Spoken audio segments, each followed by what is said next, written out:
Syria में पिछले कई दिनों से मची हिंसक उठापटक के बीच आखिरकार विद्रोहियों ने बड़ी कामयाबी हासिल की है। विद्रोही गुटों ने सीरिया के 4 बड़े शहरों पर कब्जे के बाद अब विद्रोहियों ने राजधानी दमिश्क पर भी नियंत्रण कर लिया है। इसी के साथ ही सीरिया के बिगड़े हालात के बीच सीरिया में तख्ता पलट हो गया है। इसके अलावा सुरक्षा बलों को सरेंडर करने का भी आदेश दिया है। बताया जा रहा है कि राष्ट्रपति बशर अल असद भी अपनी जान बचाते हुए देश छोड़कर किसी अनजान जगह पर चले गए हैं। वहीं राजधानी दमिश्क पर कब्जा करने के बाद विद्रोहियों ने जेलों में बंद बेकसूर लोगों को रिहा कर दिया है। सीरिया में जारी घमासान पर प्रधानमंत्री मोहम्मद गाजी अल जलाली ने बड़ा बयान दिया है।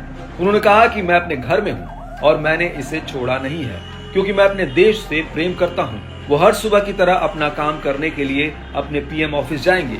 इसके अलावा उन्होंने कहा कि वे सीरियाई लोगों की ओर से चुने गए किसी भी नेता के साथ सहयोग करने के लिए तैयार है। इस दौरान सीरियाई पीएम ने इस बात पर जोर देते हुए कहा कि जब तक शांतिपूर्ण बदलाव नहीं हो जाता, इसके अलावा जब तक सीरिया के सार्वजनिक संस्थानों की सुरक्षा और उनके निरंतर कार्य की गारंटी नहीं मिल जाती है, तब तक वो अपना पीएम आवास नहीं छोड़ेंगे।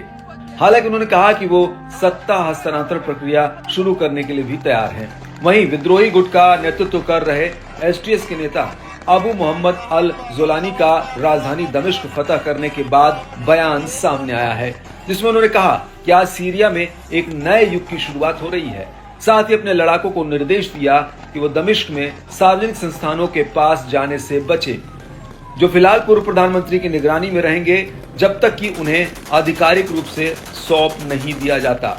सीरिया में 5 दशक से चला आ रहा बाथ शासन खत्म हो गया। बता दें कि विद्रोही गुट एसटीएस को तुर्की का समर्थन हासिल है। विद्रोही गुट ने कहा कि 50 साल के अत्याचार के बाद बाथ का शासन खत्म हो गया है।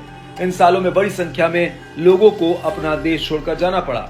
बता दें कि ये साल 2018 के बाद पहली बार है जब विद्रोही दमिश्क के भीतर पहुंच गए हैं। बशर अल असद के नेतृत्व वाले सीरियाई सैनिकों ने सालों की घेराबंदी के बाद साल 2018 में राजधानी के बाहरी इलाकों पर फिर से कब्जा कर लिया था। सीरिया के बागियों ने ऐलान किया कि ये सिर्फ 10 दिन की कहानी नहीं है। इस आजादी के पीछे 13 साल का संघर्ष है। वो संघर्ष जिसमें करीब 5 लाख लोगों ने अपनी जान गंवाई, करीब 4 लाख लोग विस्थापित हुए।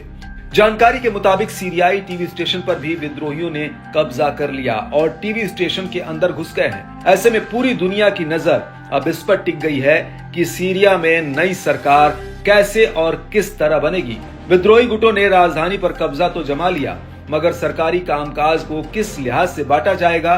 दरअसल असद के खिलाफ लड़ने वाला कोई एक ग्रुप नहीं है, बल्कि दर्जनों ग्रुप मैदान में असद की सेना से लड़ रहे हैं और ये सब अपनी हिस्सेदारी चाहते हैं। कुछ लोकतंत्र के हिमायती हैं तो कुछ इस्लामी राष्ट्र चाहते हैं और कुर्द लड़ाके भी हैं जो अपना एक अलग देश चाहते हैं।